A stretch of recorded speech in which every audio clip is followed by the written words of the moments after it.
Hey guys, what I'd like to do today is share with you an interesting mini PC that's been announced by Minis Forum, who are a computing company based in Hong Kong. So the PC is called the B550. There's no release date, there's no pricing information yet. All we've got is a press release. And if you actually look at the mini PC itself, it just looks like a regular mini PC. It's the same form factor as an Intel NUC or an Apple Mac Mini, that kind of size. And it supports up to a Ryzen 5000G or 5000X series. So you're allowed up to 65 watts for the CPU. And on its own, that little mini PC is quite capable.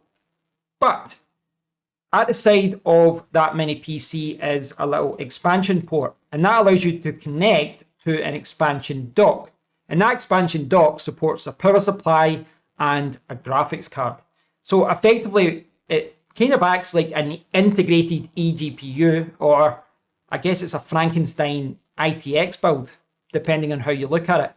It's quite an interesting concept, and it's quite flexible as well, because you can use an ATX or a small form factor power supply. Obviously, you'll get more power with, generally speaking, with an ATX power supply, but the small form factors, it's a little bit smaller. It might be a little bit more practical from a size perspective.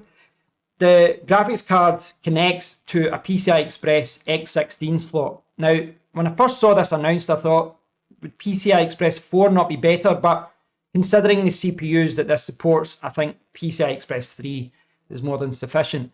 And they're showing a large AMD graphics card in the demo images, but you could also use a smaller 2-fan GPU that doesn't take up as much room. So this can be a lot smaller than what they're actually showing in the pictures. Now, this is not for everyone. It really isn't for everyone, but I do like the concept behind this. And I think the idea of using mini PCs on your desk is a good one. And one of the problems with using a mini PC is that, well, you always have to rely on integrated graphics or using an eGPU.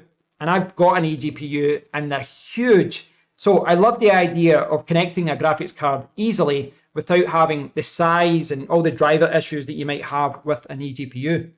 I'll leave a link to the website, I'll leave a link to the press release. Check it out, let me know what you think about it down below. And until next time, take care.